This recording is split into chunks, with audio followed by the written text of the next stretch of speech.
का पड़ेगा एक। और दूसरा ये है कि जो सिस्टम जो अभी बना हुआ है उसको कहीं ना कहीं एक रेगुलेट करने की एक मुहिम है, क्योंकि आप देखिए इसमें एक कट ऑफ डेट भी दिया गया है। अगर आप इसका अगर फाइन प्रिंट पढ़ते हैं वॉशिंगटन के वेबसाइट में जाके, तो इसका फाइन प्रिंट ये कहता है कि इसका कट ऑफ डेट है 12:01 21 सितंबर 2026।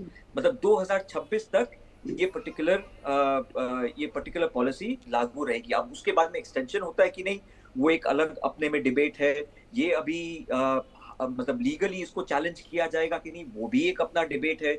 प्रेसिडेंट्स तो यही कहता है कि जैसे आपको याद होगा ट्रम्प साहब के पहले कार्यकाल में जब उन्होंने कई इस्लामिक मुल्कों पे एक रोक टोक लगाई थी, जिसको लेके काफी हलचल हुई थी दुनिया भर में, और उसको लेके एक चैलेंज भी किया गया था कोर्ट ऑफ लॉ में, जहां पर प्रेसिडेंस यही दिया गया था बिकॉज ये नेशनल सिक्योरिटी के अंडर में आता है, तो ये this rule will be passed. तो ऐसे काफी प्रेसिडेंट्स है जहां पर ये चैलेंज नहीं भी हो सकती, तो काफी कंफ्यूजन है अभी इस चीज को लेके। बट मोरलेस अगर देखा जाए इंडियंस के लिए इसमें काफी अपॉर्चुनिटीज है। अभी जापान ने हाल ही में कहा है कि उनको 500,000 जॉब्स चाहिए, जहां पर Indians are well equipped to plug in those holes. Israel में, ताइवान में काफी अभी डिमांड है फॉर हमारे जैसे हम जो टेक्नोलॉजिकली ड्रिवन जो जॉब्स करते हैं उसके लिए काफी डिमांड है। तो वहां पर हम ये प्लग कर सकते हैं। साथ ही साथ इंटरनली हमें हमें एक ऐसा सिस्टम बनाना होगा, एक ऐसा इंफ्रास्ट्रक्चर बनाना होगा जहां पर हम ये सारे मुल्क से जितने भी फर्म्स हैं उनको हम बुला के यहाँ पर India becomes the hub for innovation and नई टेक्नोलॉजिकल इम्प्रूवमेंट के लिए हम वैसा एक सिस्टम बनाएं। रहा बात एआई का, आपको ध्यान होगा आज से करीब 2 हफ्ता पहले डोनाल्ड ट्रंप की एक तस्वीर आई थी। ये जितने बड़े टेक फर्म्स के सीईओज है, सीओएफओज है, उन सब के साथ एक तस्वीर आई थी। तो कहीं ना कहीं उसमें ये बात तो छिड़ी होगी कि भाई हम ऐसा लॉ एक लाना चाह रहे हैं, आपकी क्या इसमें आपकी क्या राय है। मेरे ख्याल से मोस्ट ऑफ देम यही यही कहना चाह रहे होंगे कि भाई ये जो जॉब्स है इनको हम इजीली रिप्लेस कर सकते हैं विद एआई टूल्स।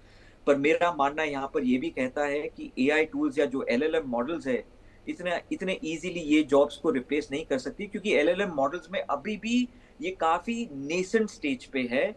इनमें आप जो इंफॉर्मेशन आप चाहते हैं वो इंफॉर्मेशन आपको हर दफा नहीं देती है, उस क्लैरिटी के साथ में नहीं देती है जहां पर एक कोडर वो कोडिंग के हिसाब से जो आपको दे सकती है। तो आई स्टिल फील कि अभी अभी एआई मॉडल्स और एलएलएम मॉडल्स अभी काफी नेसेंट स्टेज पे है और वो काम नहीं कर सकती है जो H1B पे जो टेक्नोक्रेट्स जो जाके जो काम कर रहे हैं, जो करते हैं। तो अभी भी मेरे ख्याल से अभी भी वो उसमें काफी खामियां हैं। जी मनोज जी। आलोक जी मेरे साथ मौजूद हैं। आलोक जी अभी इस बात का जिक्र कर रहे थे कि जो कट ऑफ डेट रखी गई है वो 2026 रखी है और इसे लेकर बहुत कन्फ्यूज़न है। मुझे लगता है कि इस वक्त डोनाल्ड ट्रंप जितने भी फैसले ले रहे हैं करीब करीब उन सभी फैसलों में कन्फ्यूज़न है। टैरिफ को लेकर 50% लगा दिया, संदेश आ गया कि भाई 25% कम किया जा सकता है, कुछ भी तय नहीं है। बड़ी अजीब सी स्थिति है इस वक्त अमेरिका में।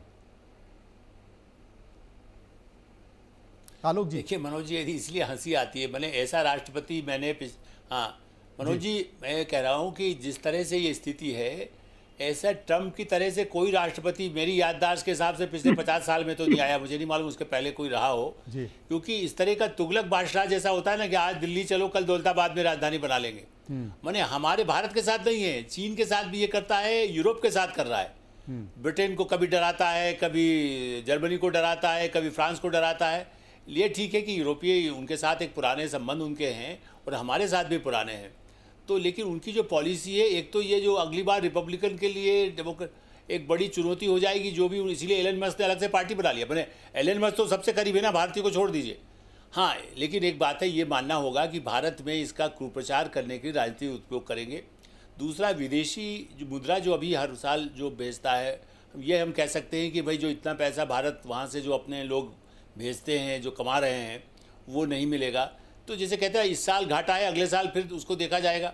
एक सुविधा ये जरूर है, जैसे सिद्धार्थ जी ने कहा वो सही है, लेकिन क्या है, हम अमेरिका के साथ हमारे पुराने संबंध, एक तो भाषा का प्रॉब्लम नहीं है, टेक्नोलॉजी में भी हमारे ऊपर ये भरोसा, चाइना के साथ टेक्नोक्रेट तो हैं, लेकिन आप इधर रिकॉर्ड देखेंगे, मैंने कई पहले लिखा है पिछले साल में वहाँ पर चीनी जो आते हैं टेक्नोक्रेट, वो चोरी भी कर लेते हैं। चोरी मतलब उस टेक्नोलॉजी को ले जा करके अमेरिका में यूज़ हो सकता है, इसलिए कई लोग निकाले भी गए, जेल में भी भेजे गए।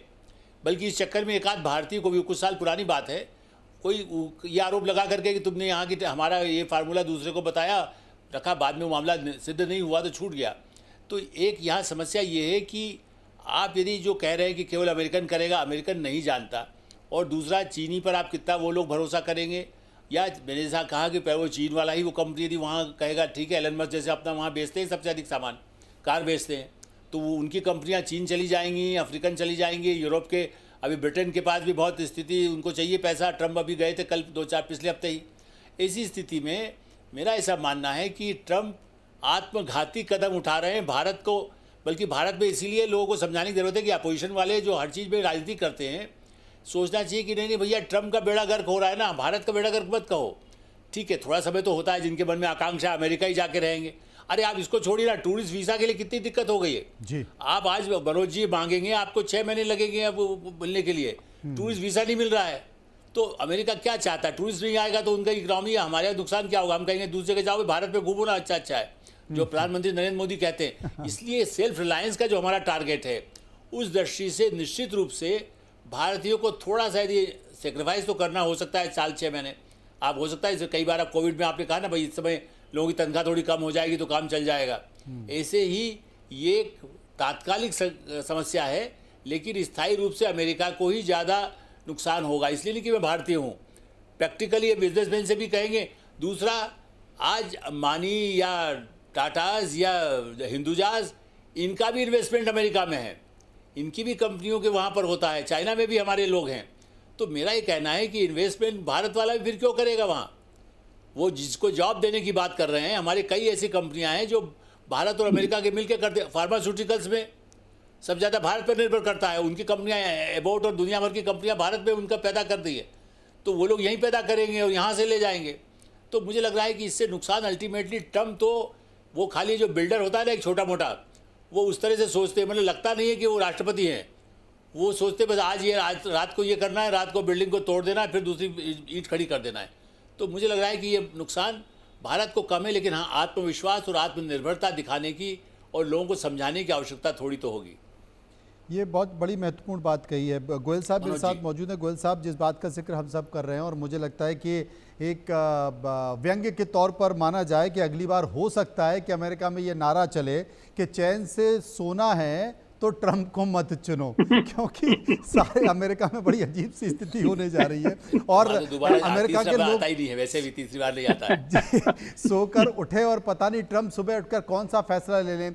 जिस अमेरिका को वो लगातार कोस रहे थे, आतंकवाद के मुद्दे पर, अब उस जिस पाकिस्तान को कोस रहे थे, उसी पाकिस्तान के साथ, प्रधानमंत्री के साथ, सेना अध्यक्ष के साथ, मुनीर के साथ, अब वो बिजनेस खेल रहे हैं, बिजनेस डील खेल रहे हैं, रेड कारपेट बछाकर जो है उनको अपनी आमंत्रित कर रहे हैं। और इस बीच गोयल साहब, सबसे बड़ी बात है, क्या वाकई, क्योंकि तमाम देशों में तो है, अमेरिका में बड़े सुरक्षित माने जाते थे, अभी हाल ही में तेलंगाना के जो सॉफ्टवेयर इंजीनियर हैं, अमेरिका में पुलिस ने गोली मार दी, उनकी हत्या कर दी, और मंगलवार को ही एक गुजरात की लेडी को भी गोली मारकर हत्या कर दी। तो ये नस्ल भेद और सुरक्षा भारतीयों को लेकर ये भी एक बड़ा मुद्दा है।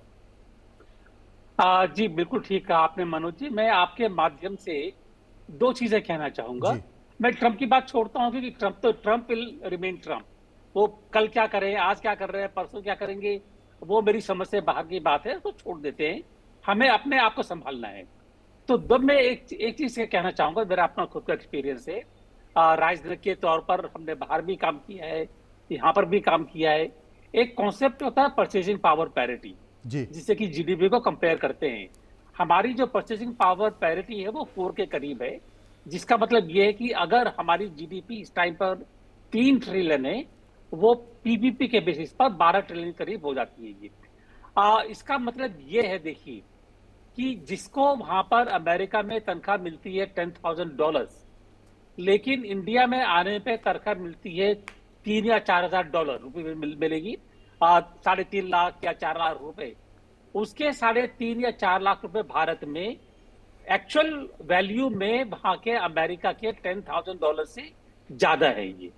और जो प्रोफेशनल्स, ये मैं जानता हूं पर्सनल तौर पर, जो आए हैं अमेरिका से और अब बेंगलोर में, हैदराबाद में सेटल हो गए हैं, उन सबका कहना यह है कि हमारी तनख्वाह यहाँ पर आधी है, लेकिन quality of life, quality of living वहां से दुगनी ज्यादा अच्छी है। आपको मेड मिल जाती है, खाना बनाने के लिए आ जाते हैं, सफाई के लिए ये नहीं कि आप सवेरे उठ करके वैक्यूम कर रहे हैं।